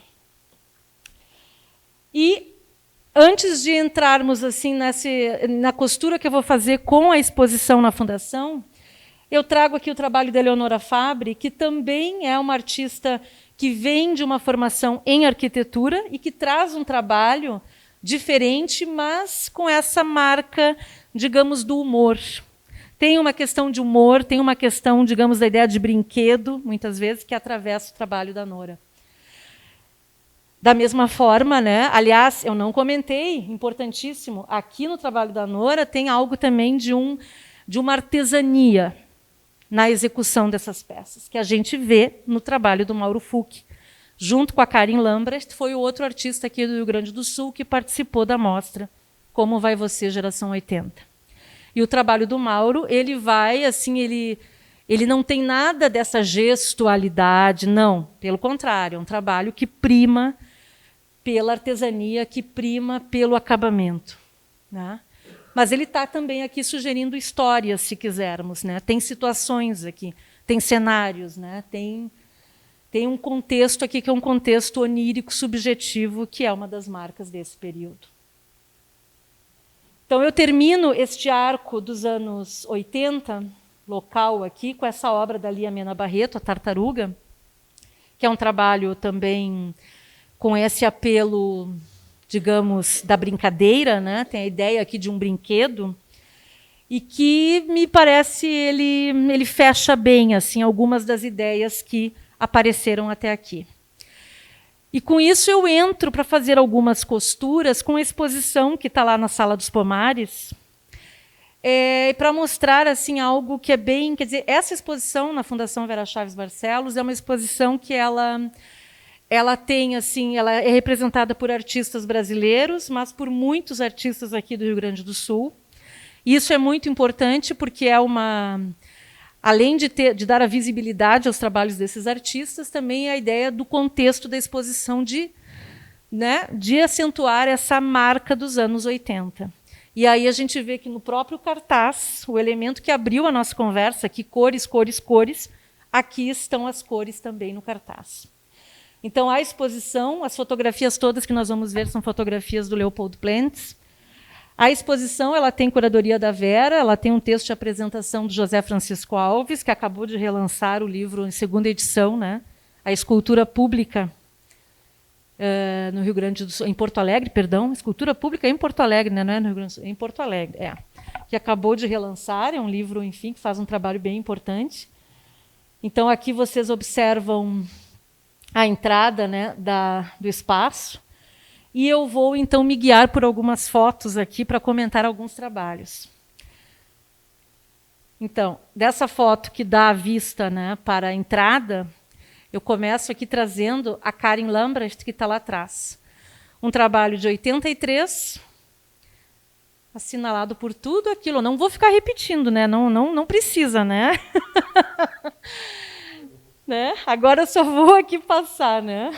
Da Elida Tessler, que está aqui do lado. Eu não vou falar de todos os trabalhos, né? Mas para mostrar como a exposição e os trabalhos aqui em exibição eles são exemplares disso tudo que a gente viu, né? Então, a Elida, hoje o trabalho da Elida é um trabalho assim, muito em cima de questões da literatura, de questões conceituais, mas, nesse momento, a Elida estava fazendo também ela um desenho bastante gestual. E esse aqui é um desenho carvão sobre tela. Ao fundo, aqui a gente tem 2 trabalhos do Frantz, também aqui presente, né, que me lançou aquela provocação na entrada ali. Não vou esquecer, hein, Frantz? E aqui a gente vê um trabalho da série Pichações. É uma série muito importante do Frantz, do início dos anos 80. O Frantz ele vai estabelecer um diálogo com a questão tão importante das ruas, das cidades, que eram as pichações, ainda mais nesse contexto das diretas, da campanha das diretas já, pedindo a questão do voto e tal. Então, tem um caráter de contestação nessa série. Então, a gente vai observar fragmentos de palavras, fragmentos de expressões, de números. Aqui é uma fotografia da época, o Frantz, né, com uma lata de spray, que era, então, um dos materiais principais dele. E aqui a gente vê, então, como se fosse um fragmento da rua. Algo que ele tira da rua, mas que ele trabalha nesse suporte da tela, né? Então, vamos para o outro lado. Continuamos vendo aqui o Frantz, a Karin Lambrecht. E aqui, então, a gente vai ver o trabalho que está aqui, que é o trabalho da Ana Alegria. Ana Alegria é um artista também muito importante nesse período, com muita visibilidade. E a gente vê aqui uma espécie de uma brincadeira nesse trabalho, né? Porque, de um lado, a gente tem uma estrutura, que é uma estrutura geométrica, é uma estrutura comportada, né? Mas, em cima dessa estrutura, portanto, essa estrutura geométrica, ela nos remonta à questão da tradição construtiva brasileira, que foi tão importante, mas, por cima dessas formas, a gente tem o gesto, esse gesto solto, né? Está aqui um outro trabalho da Ana Alegria, também desse período. E a gente observa nessa questão dessas... Esse é mais comportado, né, do que o anterior, mas essa questão desse cromatismo e desses ritmos, né? Que, Paulo? O desenho era mais vigoroso aqui. Aqui o outro ângulo, a gente vai observar aqui 2 trabalhos da Heloísa Schneider da Silva, artista que igualmente teve uma morte precoce. E a Heloísa, ela, a partir de uma situação pessoal, de uma doença que ela tinha, uma doença autoimune, ela então começa a... Ela tem, de um lado, essa doença autoimune, e, de outro, ela tem um contato com um livro do Jack London, que vai ser muito importante para ela, e do qual ela tira esse personagem, essa figura, essa provocação do lobo. Então, a gente vê que foi um tema assim, quase que obsessivo na trajetória da Heloísa, cuja obra é também marcada, né, por essa por essa gestualidade que a gente está identificando aqui. São trabalhos belíssimos, né? E a obra da Heloísa Schneider, teve um livro que foi lançado alguns anos atrás, um trabalho muito importante, organizado pela Mônica Zielinski. Aqui o trabalho do Patrício Farias, de 89, quer dizer, uma roda, mas uma roda, e tem o caráter também da ironia, né? Porque é uma roda impossível, ela não vai funcionar como roda. E tem também aquele, que é uma característica do trabalho do Patrício, que é essa artesania, né? Ou seja, a geração 80, os trabalhos, né? Aliás, tem uma coisa importantíssima aqui a dizer, que eu estava esquecendo. Agora eu olhei para a professora Blanca Brits e me lembrei disso. A Blanca, num texto sobre a geração 80, ela vai nos lembrar exatamente que o que está acontecendo nesse período é que a gente tem assim um encontro de pelo menos 3 gerações. Tem 3 gerações que estão produzindo e tendo visibilidade na mesma época e com questões, às vezes, que têm diálogos, mas às vezes tem, mas às vezes nem tanto. Então, essa década ela é uma década assim, que a gente vê, por exemplo, Iberê Camargo, que é um artista que tem muitas das características que eu elenquei aqui. Iberê está voltando para Porto Alegre e também vai ter um impacto local bem importante, inclusive para os jovens artistas. Então, a gente tem assim 3 grupos convivendo nesse período. E talvez grande parte disso se deva, né, grande parte dessas características sejam a base para a riqueza também. Fala, Tete.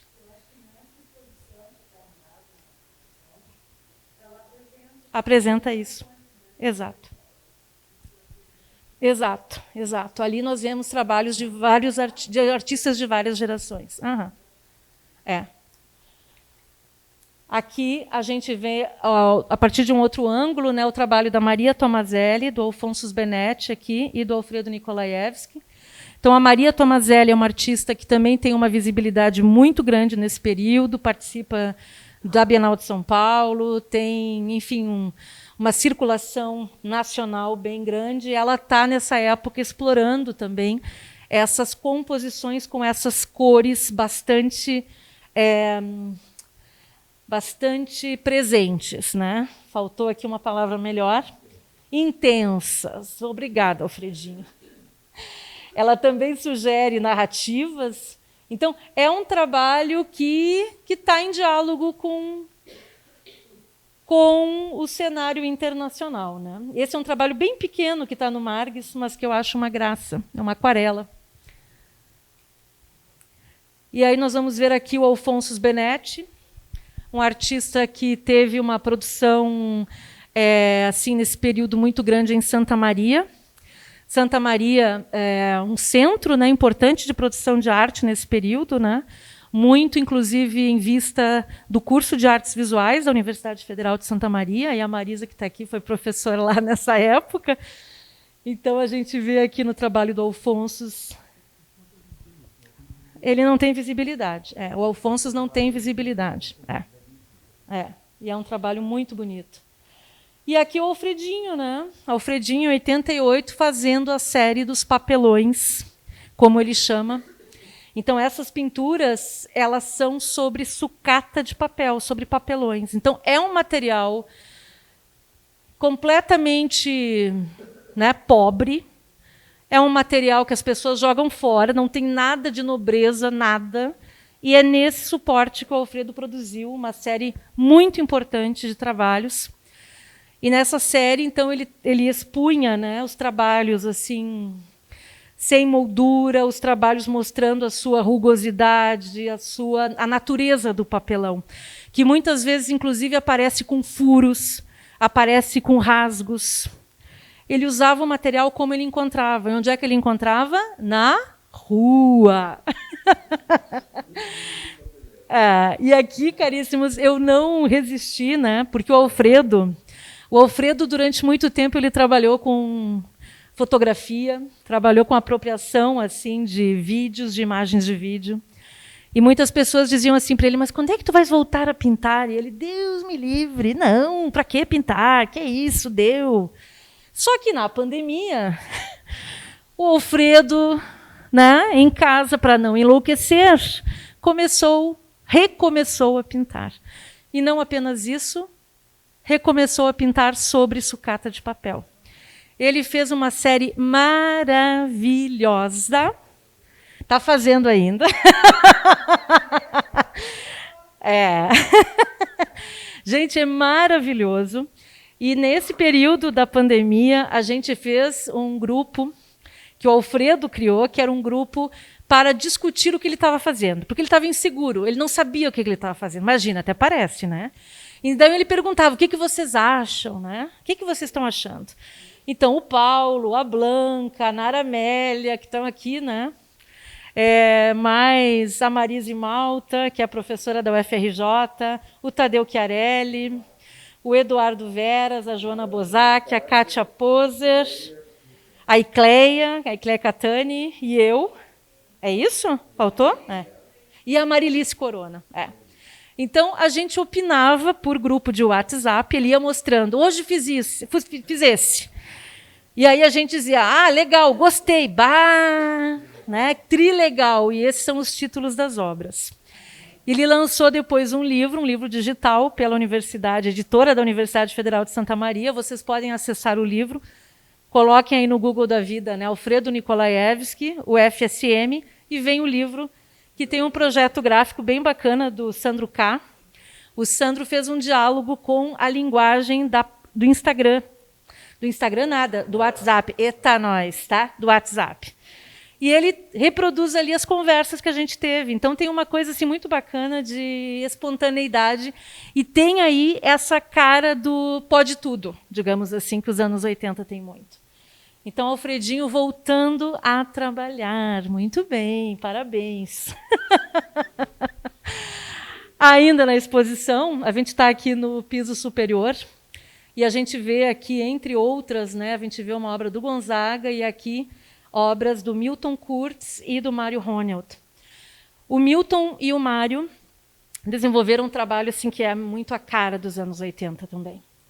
O Mário, que faleceu há poucos anos e que fez uma curadoria maravilhosa na Fundação Vera Chaves sobre pintura, anos atrás, uma exposição incrível, inclusive. O Mário está aqui com esse trabalho que a gente vê várias coisas interessantes aqui, né? De um lado, a gente vê esse desenho rigoroso, representado pela mesa, né? A mesa está ali com essa profundidade, com essa geometria, mas ela está sobre um fundo que ele é todo, digamos assim, em convulsão aqui embaixo. E por cima a gente tem essa projeção, como se fosse essa projeção do rosto dele observando. Então, muito do trabalho do Mário ele se deve, né, ao uso das próprias soluções de projeções de imagens assim, que ele usava para produzir o trabalho. Aqui está o trabalho do Milton. Eles foram, né, companheiros assim, de vida. Né? E vocês vão observar, então, na obra dos dois, de um lado, essas cores marcantes, esses fundos chapados, né, que são característicos, e essa relação com o desenho, né, e também as questões de autorreferencialidade. A autorreferencialidade e, muitas vezes, a questão do homoerotismo, que é muito forte no trabalho dos dois. Né? Esses dois trabalhos que estão aqui são do Mário. Eu tirei essas duas imagens, e aqui ficou uma outra dica de leitura do trabalho da Paula Arruda, que fez uma pesquisa muito legal sobre a produção do Mário Ronelt nos anos 80, orientada pelo professor Alexandre Santos, que aqui está. Ainda aqui, Mário Ronelt. Então, a gente vai observar, olhem aquela imagem, ó, ela está aqui repetida de novo. Então, muitas vezes, a gente vê os mesmos elementos em obras distintas, mas as soluções, elas estão aí sempre em diálogo. Né? Trabalhos do Milton Kurtz, que podem ser vistos no Margues, são do acervo do Margues. Então, tem assim, um diálogo com as questões da pop, muito forte. Ele também está nos sugerindo, muitas vezes, né, narrativas, situações. E essas cores cítricas, né, mas um desenho trabalhado assim, com uma precisão absurda, desconcertante, né, que é uma característica de ambos. Então, voltamos à imagem anterior, agora vamos dar uma olhadinha no trabalho do Gonzaga. O Gonzaga, nos anos 80, faz uma escultura com cor. Aliás, não é só nos anos 80, né? É uma característica da obra do Gonzaga, mas nos anos 80 essa cor ela é assim, a forma como ele lida com a cor e as formas que ele evoca, né, são formas assim muito, digamos, muito anos 80, né? Hoje o trabalho do Gonzaga, o trabalho mais recente é sequinho, é um trabalho seco, assim, enxuto nas formas e inclusive nas cores. Ele trabalha com cor assim de forma muito precisa, mas nessa época observem como ele lida com esse suporte da escultura, com essa superfície da escultura. É uma superfície pictórica, né? Esse trabalho de 86 está na Galeria Ocre, recentemente inaugurado, é um trabalho lindo também. Então essas figuras antropomórficas que ele traz, né, tem muito essa questão de uma sensualidade, né, que ele evoca pelas formas. Então, é um feminino, mas é uma coisa diferente, né? E essa daqui, que está no Margues, eu fui para o leilão, eu fui para comprar essa obra aqui no leilão. E eu estava certa, porque que o Paulo comprou uma bem linda, o Alfredo comprou uma bem linda, a Blanca comprou uma bem linda.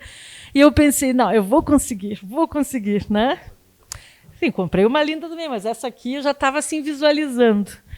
E aí teve lá uma disputa acirrada, não sabia quem é que estava ali, né?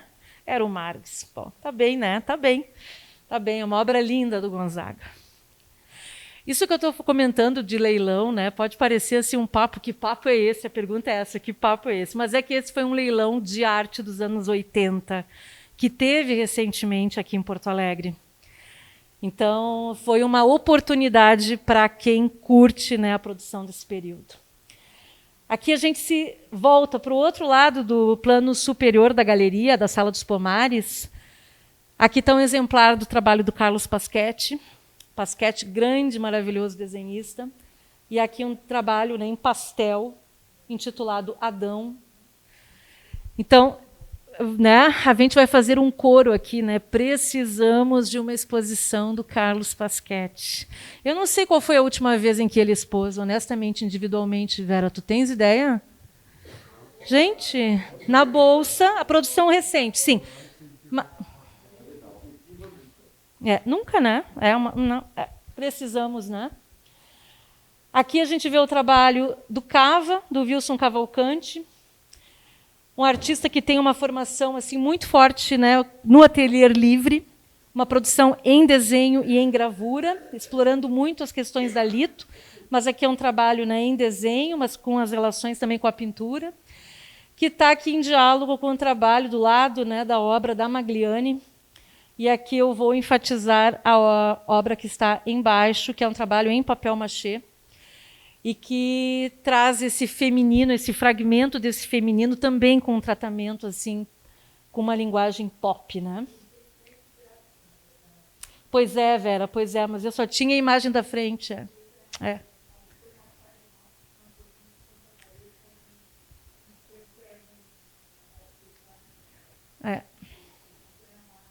Amarra com um elástico. O elástico é um trabalho muito legal da Magliani, né, que tem essa produção em desenho, pintura e também em papel machê. E no vídeo, né, a gente vê lá na fundação esse vídeo feito pela Elaine Tedesco, a Lúcia Cor e a Marion Velasco, mudo, de 1988. É um trabalho, portanto, em que a Lúcia Cor e a Marion, elas conversam, elas estão conversando, mas a gente não escuta nada, né, porque o vídeo é mudo.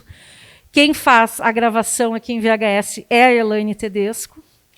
Então, é um trabalho assim, feito, né, em 3, e é um trabalho assim, bem bacana. Vocês podem, inclusive, vê-lo, ele está em plataformas de YouTube, né, disponível.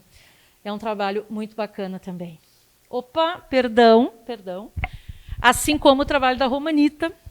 A Romanita Disconzi é uma artista, assim, também outro nome fundamental na arte, da arte brasileira, né? A Romanita tem diálogos nos anos 60 e 70 com as questões da pop, trabalhos em gravura incríveis, trabalhos em pintura também muito legais. E aqui ela fez uma série de vídeos experimentais, nos quais ela trabalhou aqui com um sintetizador, e a gente identifica também um diálogo com as questões da pintura. Então, o trabalho em vídeo evoca as questões da pintura, que a gente vê nessa obra aqui de 81 dela. Essa não está em exposição, tá? Mas eu trouxe para cá porque eu acho muito interessante. Quer dizer, tem uma figura feminina, a gente identifica aqui uma figura feminina ao telefone, mas a relação com a imagem de televisão, com aquela imagem pixelada da televisão. Então, esses trânsitos de imagem, né, eles são o que alinhavam a produção da Romanita desse período. E fecho com a Vera. Né? Agora, vocês imaginem eu falando aqui, a Vera aqui. Né? Tá lá a Vera. Não podia deixar de comentar assim que a Vera, ela, como é característico da Vera, né? Ela, então, apresenta numa exposição que tem, então, uma ênfase, que tem essa questão da gestualidade da pintura, um trabalho que, quando produzido, era justamente uma ironia em relação às questões da pintura. Porque esse trabalho aqui ele é colorido, né? Tem uma questão de cor, tem uma questão de gestualidade. Ela partiu aqui tem fotografia, tem xerox, então várias das linguagens que tantos artistas usaram, ela explorou aqui, e ela até pinta, até tem a cor. Mas a Vera não tem produção em pintura. Então, na verdade, é um trabalho que ele entra como uma espécie assim de uma crítica. Ah, é verdade, tem. Bem no início, é verdade. Então, é um trabalho que entra assim como uma espécie de uma ironia em relação a esse momento. Né? E essa é uma série bem importante da Vera dos anos 80. Os cadernos para colorir está dentro desse grande conjunto. E eu fecho, então, já que estamos aqui no momento, né, dentro da programação do Educativo, eu fecho aqui chamando a atenção para esse material lindo que foi produzido pela equipe do Educativo e a ocasião do lançamento do material, quando na Sala dos Pomares estiveram presentes vários educadores, várias pessoas, né, que foram prestigiar essa produção e também a exposição. Algumas referências, caríssimos, sobre a nossa conversa de hoje. Então, Aracy Amaral. Aracy Amaral, que está lá com seus 90 e alguns, né? Muitos. Grande Aracy Amaral, né? Grande Aracy Amaral, né? Lúcida, maravilhosa, super historiadora e crítica da arte, que tem 2 livros fundamentais para a gente. Um deles é Arte Meio Artístico, entre a Feijoada e o Cheeseburger, entre 1961 e 81. É um livro que reúne textos da Aracy produzidos, críticas que ela fez nesse período. E esse daqui, Textos do Trópico de Capricórnio, entre 1980 e 2005. Então, pega esse período sobre o qual nós nos dedicamos. Organização do Ricardo Bausbaum, um livro fundamental, que também reproduz textos de época. Arte Contemporânea Brasileira, 1970-1999, e esse aqui que é um catálogo, na realidade, de uma exposição feita no Instituto Tomiotaki, em São Paulo, em 2009, com texto do Agnaldo Farias. 80-90, Modernos, Pós-Modernos. O livro do Roberto Pontual, Explode Geração. O livro da Sheila Lerner, Arte e Seu Tempo, com críticas de arte do período também. As 2 publicações decorrentes da Bienal de 85, né, o catálogo e o livro Heranças e Afinidades, o Expressionismo no Brasil, o catálogo da exposição BR-80, que o Paulo citou antes, que ele viu. O que tu viste mesmo na exposição? A Milhazes.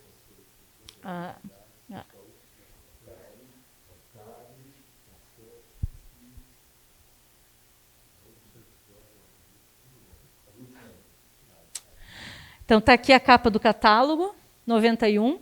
O livro organizado pelo Paulo Gomes, aqui o nosso Google, aqui na frente, né? Artes Plásticas no Rio Grande do Sul, uma panorâmica.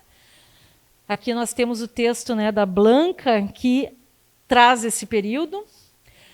Da Ana Carvalho, o livro sobre o espaço NO e o nervo óptico, que também pega esse momento nos 70, 80, e do Felipe Caldas, Galeria Artefato, 30 anos, uma pesquisa muito importante, né, sobre a atuação dessa galeria no cenário local.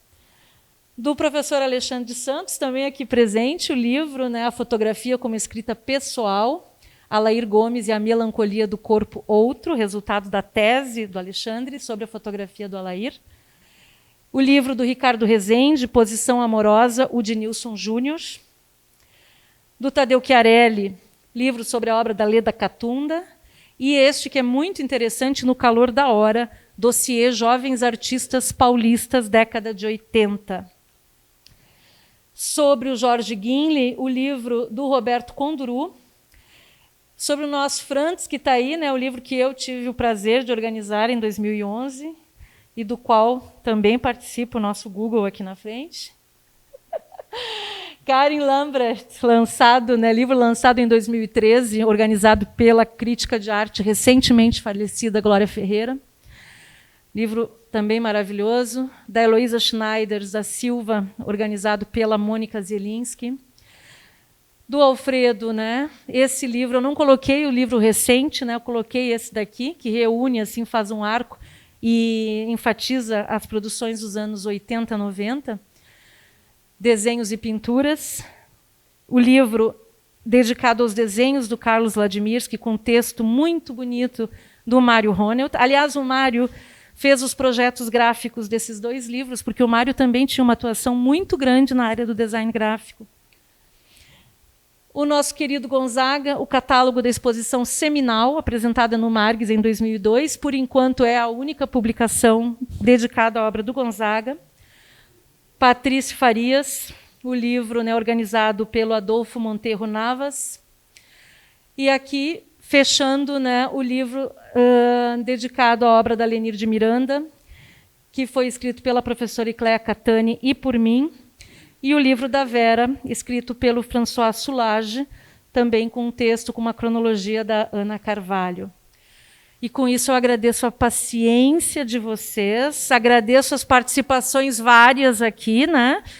E espero não ter sido muito enfadonha. 9 horas? Vá, na mosca. Ó, era esse o prazo, não era? É.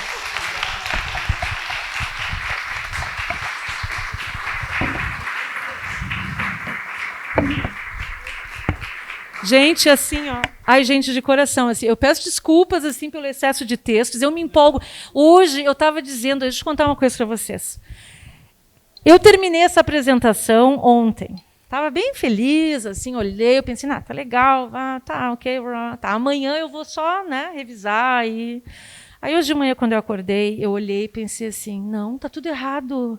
Não é isso, eu vou mudar tudo. Aí eu passei o dia inteiro mudando a apresentação e cortando assim uns 70 slides. Porque eu pensei, não pode ser desse tamanho, eu tenho que cortar. Ai, que loucura. Não, eu peço desculpas, gente. Eu quero dizer uma coisa para vocês.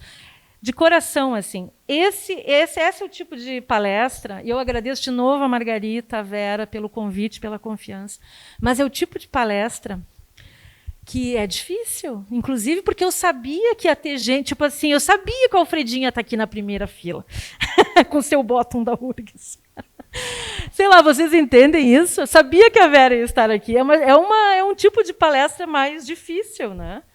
Porque é uma história, e aí vem a... Não, e aí vem a questão do Frantz, não é nada. Vem a provocação do Frantz no início. O Frantz disse, né, como é que tu vais falar? Quer dizer, eu não vivi, estou aqui falando, e não apenas isso, as pessoas, muitas que são protagonistas, apareceram. Vocês estão entendendo? Que momento, gente, que momento.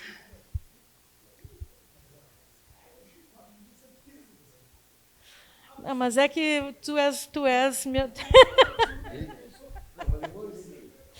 tu és muito gentil. É. Margarita. Eu quero comentar com vocês que a exposição tem despertado muito interesse mesmo.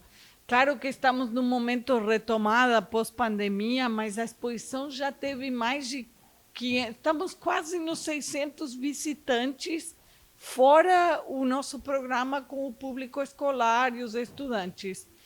Com isto, a Vera tomou a decisão de prorrogar a exposição, então ela não vai mais fechar em julho, ela vai ficar até outubro, até final de outubro em cartaz.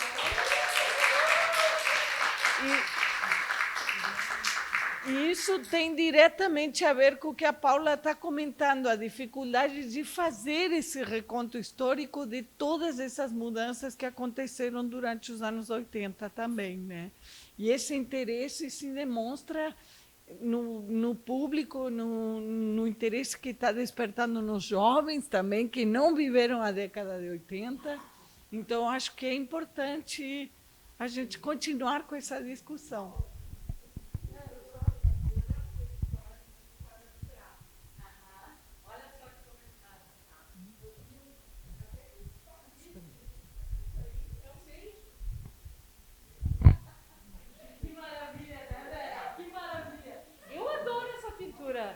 Eu acho essa pintura bárbara, tanto é que eu escolhi para abrir e fechar, porque ela tem isso, ela tem esses padrões geométricos, ela tem uma coisa assim que, né?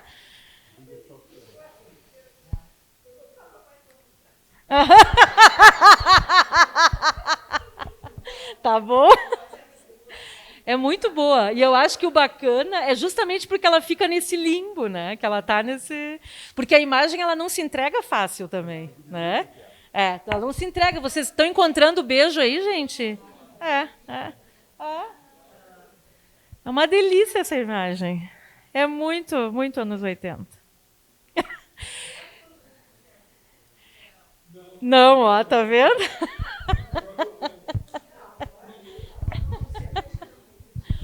Caríssimos, eu não sei, tem alguma questão, alguma... Olha, eu, se fosse vocês, aproveitava aqui, ó, que tem artistas aqui, ó, a Tete, o Frantz, a Marisa, e tá a Vera, socorro, né? Que o Alfredinho, que já saiu correndo, cadê o Alfredinho? Foi embora? Não. Tete. Eu queria dizer que foi muito bom revisitar tudo isso, né? E ver assim essas ligações que tu conseguiste fazer com o fora, com o dentro. E eu não estou atualmente assim tão atenta a estudar tudo isso, porque eu não estou mais professora, né? Tão focada assim em me preparar e transmitir isso para os alunos em aulas de arte. Mas eu acho que é uma panorâmica, claro, eu tenho uma bagagem, né? Eu me vi, eu revi, eu vi ídolos, né? E eu acho que essa tua conversa, porque eu acho que não é uma palestra, né? Já que a exposição vai ficar até outubro, seria muito legal poderem, talvez, propor, né, para grupos de estudantes da URGS ou da Fevale, né? Porque é uma panorâmica fantástica e que nos permite chegar no que estamos fazendo hoje, né? E tá, é outra coisa, mas como é importante assim saber esse miolo e ver como é que esse fio se desenrolou, né? Adorei. E, como sempre, né, ou virtual ou ao vivo, né, Paula? Eu acho que tu nos envolve assim com muito sabor e muito saber, obviamente. Tá bom? Obrigada, Tete. Obrigada. Mais alguma pergunta? Ó, a Camila lá tem uma pergunta. Nós estamos gravando justamente para poder fazer o que a Tete está propondo. A gente continua a discussão a partir da aula da Paula também com outros públicos. Eu não vou fazer pergunta, eu vou te agradecer, porque eu vim aqui para te ver, para te prestigiar, porque eu sempre aprendo muito.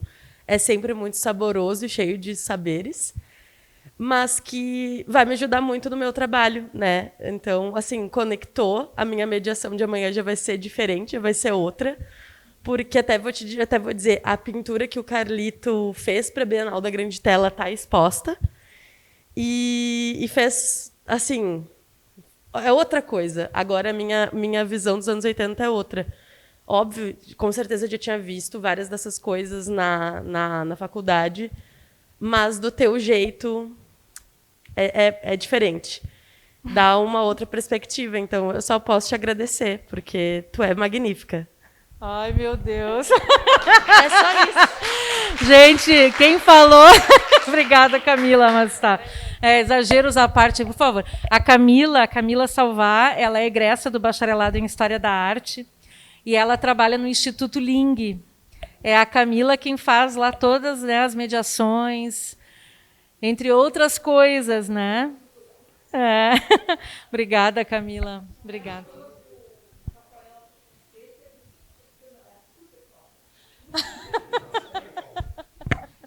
Ai, gente, obrigada, gente. Coração.